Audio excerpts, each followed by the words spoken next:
Hari tua Daud dan soal penggantinya. Raja Daud telah tua dan lanjut umurnya, dan biarpun ia diselimuti, badannya tetap dingin. Lalu para pegawainya berkata kepadanya, "Hendaklah dicari bagi tuanku raja seorang perawan yang muda untuk melayani dan merawat raja. Biarlah ia berbaring di pangkuanmu sehingga badan tuanku raja menjadi panas." Maka di seluruh daerah Israel dicarilah seorang gadis yang cantik, dan didapatlah Abisak gadis Sunem, lalu dibawa kepada raja. Gadis itu amat cantik dan ia menjadi perawat raja dan melayani dia, tetapi raja tidak bersetubuh dengan dia. Lalu Adonia anak Hagit meninggikan diri dengan berkata, "Aku ini mau menjadi raja." Ia melengkapi dirinya dengan kereta-kereta dan orang-orang berkuda, serta 50 orang yang berlari di depannya. Selama hidup Adonia, ayahnya belum pernah menegur dia dengan ucapan, "Mengapa engkau berbuat begitu?" Ia pun sangat elok perawakannya, dan dia adalah anak pertama sesudah Absalom. Maka berundinglah ia dengan Yoab, anak Zeruya, dan dengan Imam Abiatar, dan mereka menjadi pengikut dan pembantu Adonia. Tetapi Imam Zadok dan Benaya bin Yoyada dan Nabi Nathan dan Simei dan Rei dan para pahlawan Daud tidak memihak kepada Adonia.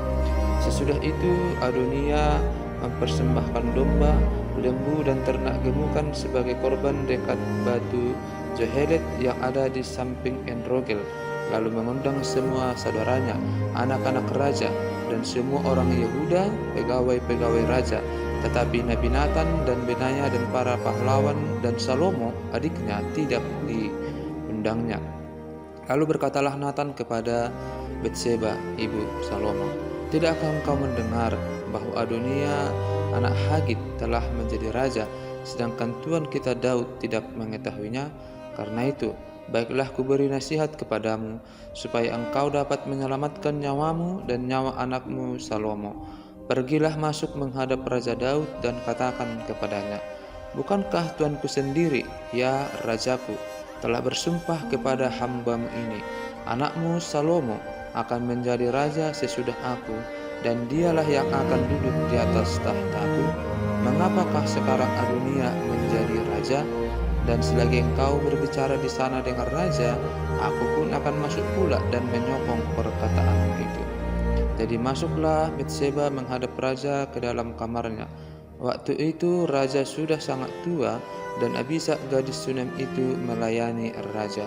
Lalu Betseba berlutut dan sujud menyembah kepada raja. Raja bertanya, 'Ada yang kau ingini?' Lalu perempuan itu berkata kepadanya, 'Tuanku sendiri telah bersumpah demi Tuhan Allahmu kepada hambamu ini, anakmu Salomo akan menjadi raja sesudah aku, dan ia akan duduk di atas tahtaku. Tetapi sekarang, lihatlah, Adonia telah menjadi raja, sedang tuanku raja sendiri tidak mengetahuinya. Ia telah menyembelih banyak lembu, ternak gemukan dan domba, dan telah mengundang semua anak raja dan Imam Abiatar dan Yoab, panglima itu. Tetapi hambamu Salomo tidak diundangnya.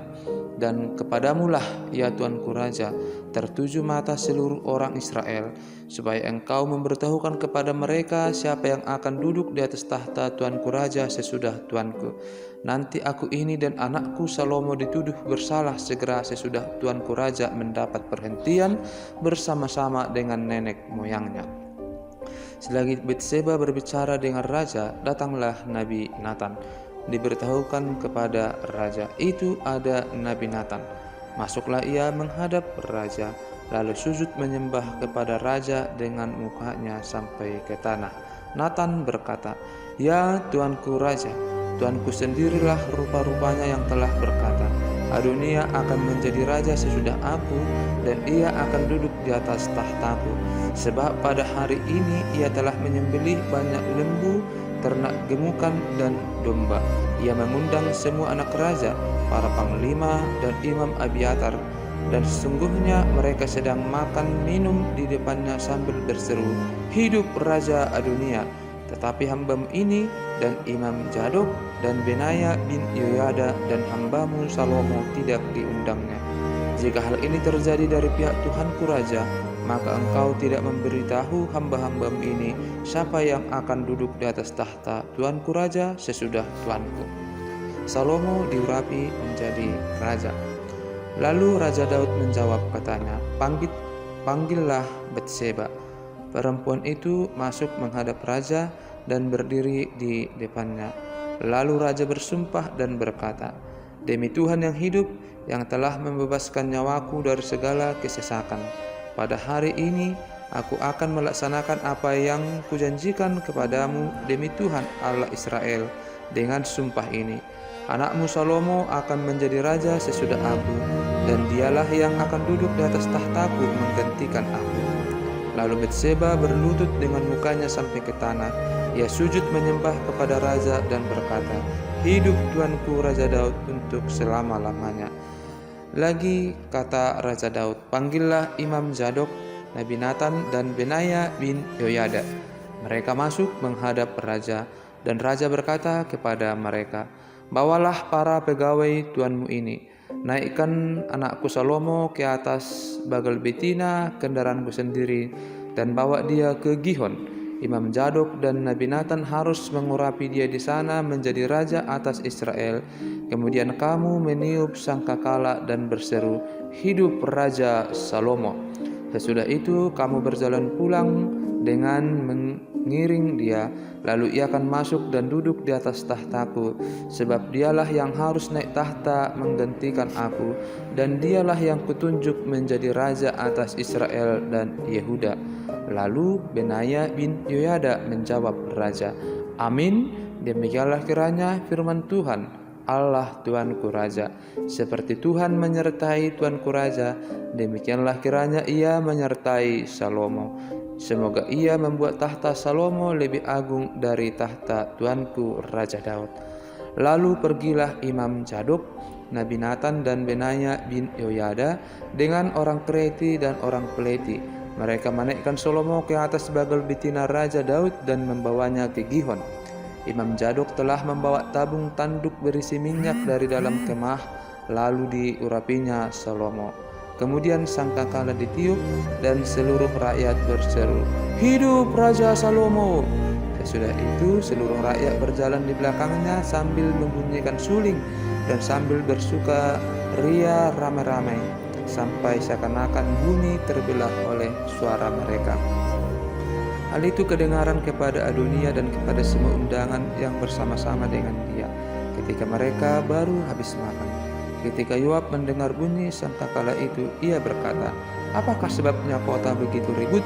Selagi ia berbicara, datanglah Yonatan anak Imam Abiatar. Lalu Adonia berkata, Masuklah, sebab engkau seorang kesatria, dan tentulah engkau membawa kabar baik. Tetapi Yonatan menjawab Adonia, Tidak, Tuan kita Raja Daud telah mengangkat Salomo menjadi raja. Raja telah menyuruh supaya Imam Zadok dan Nabi Nathan dan Benaya bin Yoyada dengan orang Kreti dan orang Peleti menyertai Salomo, dan mereka menaikkan dia ke atas bagal betina raja.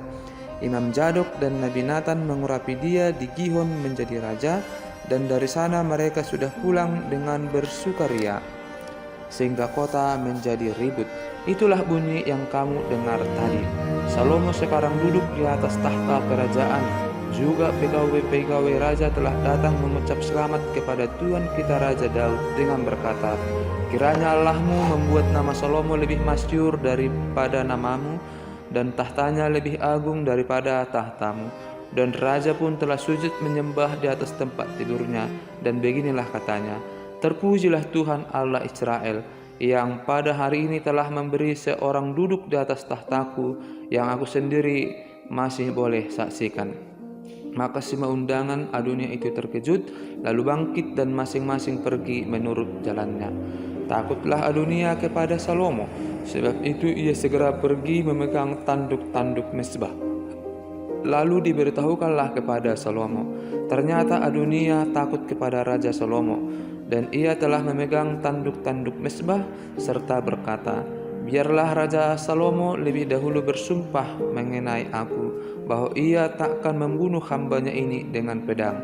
Lalu kata Salomo, Jika ia berlaku sebagai kesatria, maka sehelai rambut pun dari kepalanya tidak akan jatuh ke bumi. Tetapi jika ternyata ia bermaksud jahat, haruslah ia dibunuh." Dan Raja Salomo menyuruh orang menjemput dia dari mezbah itu. Ketika ia masuk, sujudlah ia menyembah kepada Raja Salomo. Lalu Salomo berkata kepadanya, "Pergilah ke rumahmu." Pesan Daud yang terakhir sebelum meninggal. Ketika saat kematian Daud mendekat, ia berpesan kepada Salomo anaknya, "Aku ini akan menempuh jalan segala yang fana, maka kuatkanlah hatimu dan berlakulah seperti laki-laki. Lakukanlah kewajibanmu dengan setia terhadap Tuhan Allahmu, dengan hidup menurut jalan yang ditunjukkannya, dan dengan tetap mengikuti segala ketetapan, perintah, peraturan, dan ketentuannya, seperti yang tertulis dalam hukum Musa, supaya engkau beruntung dalam segala yang kau lakukan dan dalam segala yang kau tuju, dan supaya Tuhan menepati janji yang diucapkannya tentang aku, yakni, jika anak-anakmu laki-laki tetap hidup di hadapanku dengan setia, dengan segenap hati dan dengan segenap jiwa, maka keturunanmu takkan terputus dari tahta kerajaan Israel. Dan lagi engkau pun mengetahui apa yang dilakukan kepadaku oleh Yoab, anak Zeruya, apa yang dilakukannya kepada kedua panglima Israel, yakni Abner bin Ner dan Amasa bin Yeter. Ia membunuh mereka dan menumpahkan darah dalam zaman damai, seakan-akan ada perang, sehingga sabuk pinggangnya dan kasut kakinya berlumuran darah. Maka bertindaklah dengan bijaksana, dan janganlah biarkan yang ubanan itu turun dengan selamat ke dalam dunia orang mati. Tetapi kepada anak-anak Barzilai, orang Gilead itu, haruslah kau tunjukkan kemurahan hati. Biarlah mereka termasuk golongan yang mendapat makanan dari mejamu, sebab mereka pun menunjukkan kesetiaannya dengan menyambut aku pada waktu aku melarikan diri dari depan kakakmu Absalom. Juga masih ada padamu Simei bin Gera, orang Benyamin dari Bahurim. Dialah yang mengutuki aku dengan kutuk yang kejam pada waktu aku pergi ke Mahanaim. Tetapi kemudian ia datang menyongsong aku di sungai Yordan, dan aku telah bersumpah kepadanya demi Tuhan, takkan kubunuh engkau dengan pedang. Sekarang janganlah bebaskan dia dari hukuman, sebab engkau seorang yang bijaksana dan tahu apa yang harus kau lakukan kepadanya untuk membuat yang ubanan itu turun dengan berdarah ke dalam dunia orang mati." Kemudian Daud mendapat perhentian bersama-sama nenek moyangnya, dan ia dikuburkan di kota Daud. Dan Daud memerintah orang Israel selama 40 tahun.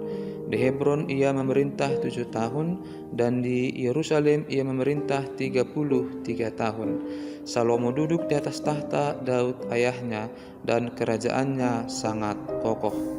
Tindakan-tindakan Salomo untuk mengokohkan tahtanya. Pada satu hari, Adonia, anak Hagit, masuk menghadap Betseba, ibu Salomo. Lalu perempuan itu berkata, "Apakah engkau datang dengan maksud damai?" Jawabnya, "Ya, damai." Kemudian katanya, "Ada sesuatu yang hendak kukatakan kepadamu." Jawab perempuan itu, "Katakanlah." Lalu katanya, "Engkau sendiri tahu bahwa akulah yang berhak atas kedudukan raja, dan bahwa seluruh Israel mengharapkan supaya aku menjadi raja. Tetapi sebaliknya kedudukan raja jatuh kepada adikku, sebab dari Tuhanlah ia mendapatnya. Dan sekarang satu permintaan saja kusampaikan kepadamu, janganlah tolak permintaanku." Jawab perempuan itu kepadanya, "Katakanlah." Maka katanya, "Bicarakanlah kiranya dengan Raja Salomo, sebab ia tidak akan menolak permintaanmu, supaya Abishag, gadis Sunem itu, diberikannya kepadaku menjadi istriku." Jawab Betseba, "Baik, aku akan membicarakan hal itu untuk engkau dengan raja." Betseba masuk menghadap Raja Salomo untuk membicarakan hal itu untuk Adonia. Lalu bangkitlah raja mendapatkannya serta tunduk menyembah kepadanya. Kemudian duduklah ia di atas tahtanya, dan ia menyuruh meletakkan kursi untuk bunda raja. Lalu perempuan itu duduk di sebelah kanannya. Berkatalah perempuan itu, Suatu permintaan kecil saja yang kusampaikan kepadamu, janganlah tolak permintaanku. Jawab raja kepadanya, mintalah ya ibu, sebab aku tidak akan menolak permintaanmu. Kata perempuan itu, biarlah Abisak, gadis Sunem itu, diberikan kepada kakakmu Adonia menjadi istrinya. Tetapi Raja Salomo menjawab ibunya, mengapa engkau meminta hanya Abisak, gadis Sunem itu untuk Adonia? Minta jugalah untuknya kedudukan raja. Bukankah dia saudaraku yang lebih tua, dan di pihaknya ada Imam Abiatar dan Yoab anak Jeruya? Lalu bersumpahlah Raja Salomo demi Tuhan, beginilah kiranya Allah menghukum aku, bahkan lebih daripada itu, jika Adonia tidak membayarkan nyawanya dengan permintaan ini. Oleh sebab itu, demi Tuhan yang hidup, yang menegakkan aku dan mendudukkan aku di atas tahta Daud ayahku, dan yang membuat bagiku suatu keluarga seperti yang dijanjikannya, pada hari ini juga Adonia harus dibunuh. Lalu Raja Salomo menyerahkan hal itu kepada Benaya bin Yoyada. Orang ini memancung dia sehingga mati. Dan kepada Imam Abiatar raja berkata, pergilah ke Anatot, ke tanah milikmu, sebab engkau patut dihukum mati. Tetapi pada hari ini aku tidak akan membunuh engkau, oleh karena engkau telah mengangkat tabut Tuhan Allah di depan Daud ayahku, dan oleh karena engkau telah turut menderita dalam segala sengsara yang diderita ayahku. Lalu Salomo memecat Abiatar dari jabatannya sebagai imam Tuhan. Dengan demikian Salomo memenuhi firman Tuhan yang telah dikatakannya di Silo mengenai keluarga Eli. Ketika kabar itu sampai kepada Yoab, memang Yoab telah memihak kepada Adonia, sekalipun ia tidak memihak kepada Absalom. Maka larilah Yoab ke kemah Tuhan, lalu memegang tanduk-tanduk mezbah. Kemudian diberitahukanlah kepada Salomo bahwa Yoab sudah lari ke kemah Tuhan dan telah ada di samping mezbah. Lalu Salomo menyuruh Benaya bin Yoyada, pergilah, pancung dia. Benaya masuk ke dalam kemah Tuhan serta berkata kepadanya, beginilah kata raja, keluarlah. Jawabnya, tidak, sebab disinilah aku mau mati. Lalu Benaya menyampaikan jawab itu kepada raja, katanya, beginilah kata Yoab dan beginilah jawabnya kepadaku. Kata raja kepadanya, perbuatlah seperti yang dikatakannya, pancunglah dia dan kuburkanlah dia. Dengan demikian engkau menjauhkan daripada aku dan daripada kaumku noda darah yang ditumpahkan Yoab dengan tidak beralasan, dan Tuhan akan menanggungkan darahnya kepadanya sendiri, karena ia telah membunuh dua orang yang lebih benar dan lebih baik daripadanya.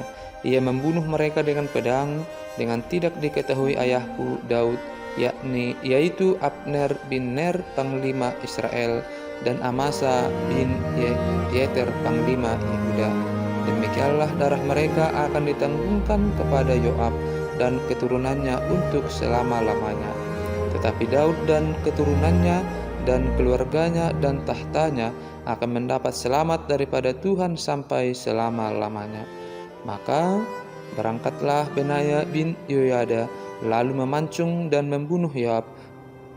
Kemudian dia dikuburkan di rumahnya sendiri di padang gurun. Lalu raja mengangkat Benaya bin Yoyada menggantikan Yoab menjadi kepala tentara, dan raja mengangkat Imam Zadok menggantikan Abiatar. Kemudian raja menyuruh memanggil Simei dan berkata kepadanya, dirikanlah bagimu sebuah rumah di Yerusalem, diamlah di sana dan janganlah keluar dari sana ke mana-mana pun, sebab ketahuilah sungguh-sungguh bahwa pada waktu engkau keluar dan menyeberangi sungai Kidron, pastilah engkau mati dibunuh dan darahmu akan ditanggungkan kepadamu sendiri. Lalu berkatalah Simei kepada raja, baiklah demikian, seperti yang tuanku raja katakan, demikianlah akan dilakukan hambamu ini. Lalu Simei diam di Yerusalem beberapa waktu lamanya.